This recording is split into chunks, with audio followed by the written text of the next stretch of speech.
Hey, I'm out and about traveling for a few weeks, thinking of you all.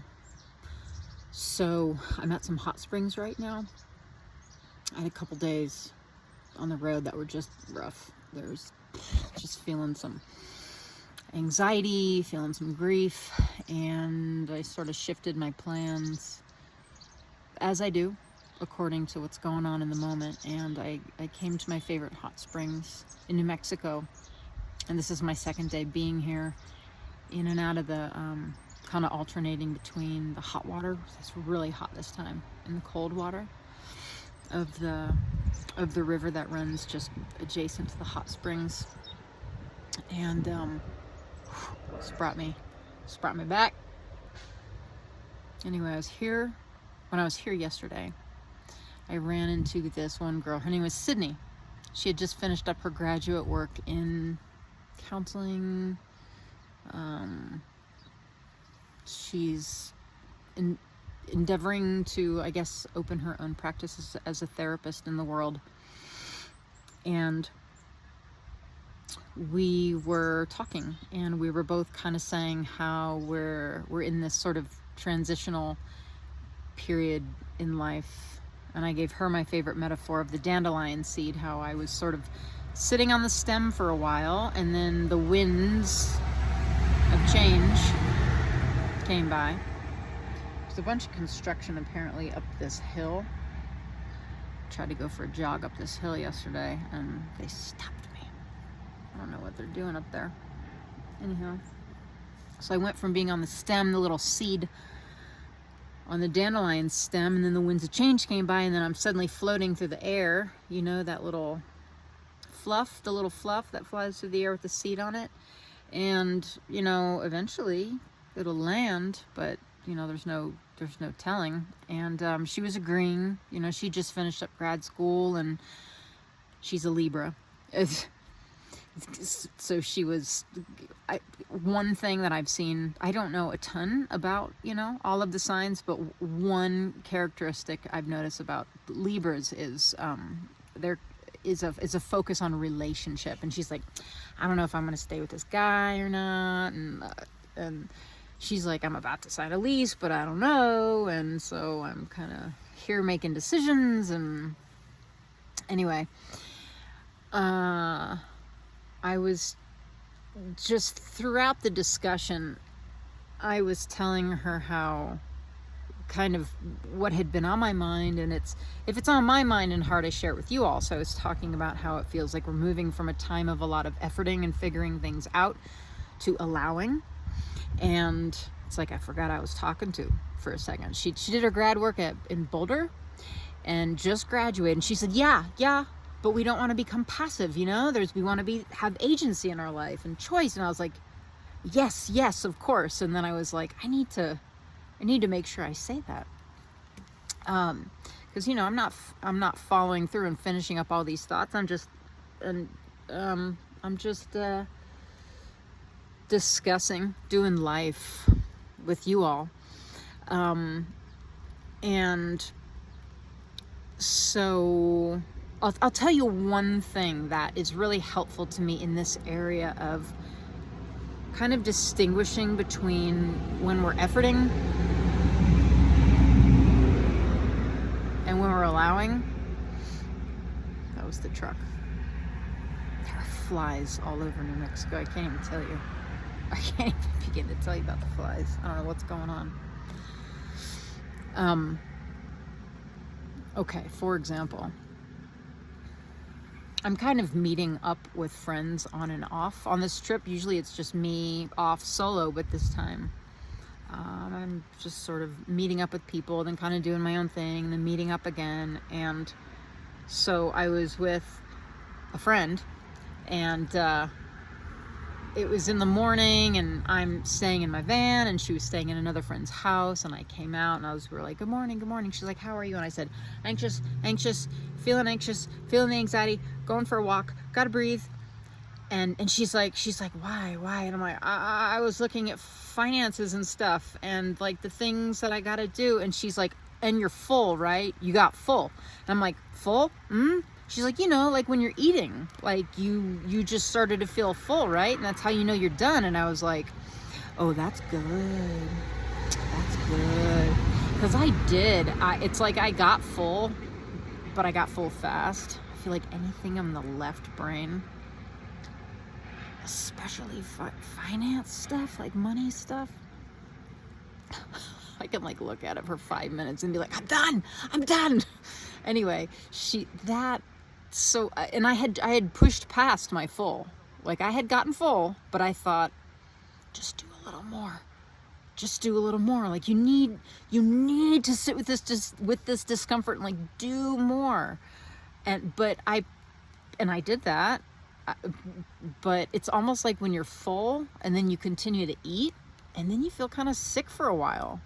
And if you continue that in a pattern, I mean, when you're overeating, it's regularly, it you know, has an effect on your health in different ways, right? And you don't feel so hot. So I thought that was so helpful. I need simple, sort of down to earth metaphors, stories, explanations. So that's one of the ways I'm going to distinguish between whether or not, like where I am on that spectrum between efforting and allowing. And if anybody has anything they want to share, because y'all reach out to me, some of y'all reach out to me, and please continue to do so with like ideas, because I want to talk all this stuff out. It's starting to rain.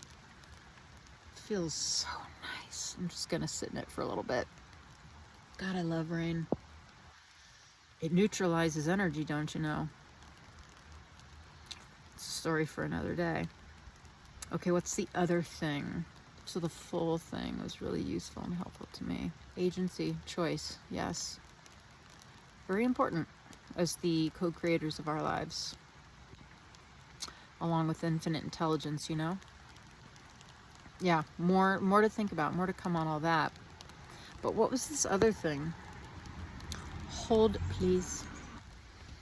Got it. Okay. So I don't have to, it's like you don't have to look too far to find pretty intense things going on right now. Like the weather's been intense, and there's been some just painful disasters with groups of people, with individuals. This is stuff I've noticed in my lens walking around the world over these past couple of weeks. And I'll leave you this one thing that I heard this morning. So I was like, I need a nugget. I need a really good nugget to hold on to and to share. And I'm kind of surprised at what it wound up being, but it kind of hit me out of nowhere. I'm like, that's it. So my friend it's really starting to rain. My friend had a conversation with her aunt, a favorite aunt who is full of wisdom and often shares like life advice. And she had said, hey, so how are you faring? How are you faring in today's world? And that was kind of the conversation between my friend and her aunt. And her aunt had said, you know, when life gets confusing and tough and heavy, and my friend was thinking, oh, okay, here comes the deep wisdom from the old wise aunt. And so the aunt says, I look inside of myself and I find my very best Southern accent, and I just say out loud, I don't know, honey. I don't know. Shit. And I'm adding that. I'm adding that part. I just don't know. I don't know. I don't know. I don't know. I don't know. I don't know. And it made my friend laugh a little bit. It made me laugh to hear it. And I thought, shit, that's wise. Because, like, what is certainty? I mean, as far as opening and closing up energy, and we want energy to move like a river. We want it to flow. So certainty closes down energy. It says something is this. It's like putting a boulder in a river, and that's all the water hits it, and all the splash and agita happens in the water, and we just want the water to flow, you know? And being with the unknown in the uncertainty, instead of fighting it, which is what's going to cause struggle, but being with it and like agreeing with it and saying, I don't know. Shit, I don't know what's going on. You got me. I don't know. So it's lighthearted, it's humorous, and it opens energy. And you know, it's not a be-all, end-all. It's not a cure for everything. Like I was talking with a family member recently, and he's a big feeler like me, and finds life to be really pretty impossible feeling sometimes. And I was like, you know, it's not like we're gonna get somewhere someday and be like, I made it and things are great now. My life is great. Like, it's these moments. It's just moments, and we're looking to just enjoy as many of those moments as possible, or be or even just be present. Just be with these moments. To be alive in them, to pay attention instead of, you know, sleepwalking through our lives, but to be here. We're here to live. That was actually a revelation when a favorite teacher of mine said that. He said, you know, we're here to live. We're not here to hide from life. We're here to live. And you could have just kicked me in the stomach hearing that. I was like, oh my God, we're not here to hide from life. We're here to live. It was a revelation in the moment. That wasn't all that long ago either. Just a small handful of years ago. So,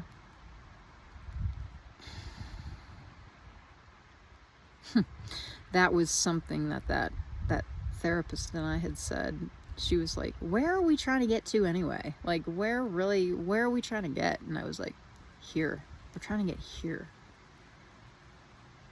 Meaning presence. Here. Like, anytime I'm in the moment, like I'm paying attention to the little details, the raindrops on the van, the big bus coming down the street, the wind, the reflection I see in the, like, I made it. I made it. Fucking made it. And we can make it over and over and over. That's, to me, this is where we're trying to get, because this is where the magic happens, in the present moment, where all of our old programming is dissolving. And when we dissolve all that old programming, we are getting closer and closer and closer to bringing heaven to earth, like Teilhard de Chardin or Teresa of Avila say, is the be-all, end-all purpose of life, to like live into these higher archetypes of truth, beauty, these higher values, or another way of saying that is to bring heaven to earth.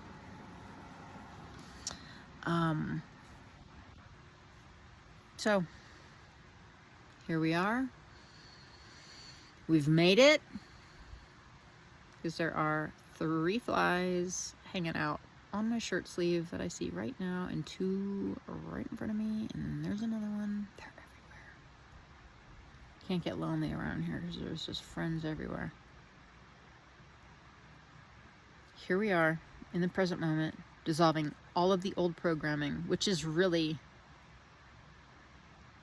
once that window is clean, to me, it is my experience that when that window is wiped clean, even if for a moment, you look around and you go, holy shit, I am living in heaven on earth. It's those false beliefs that are like a glaze over the lenses of the glasses that we're wearing. And so we look out and we say, ugh, what a disgusting, dirty world.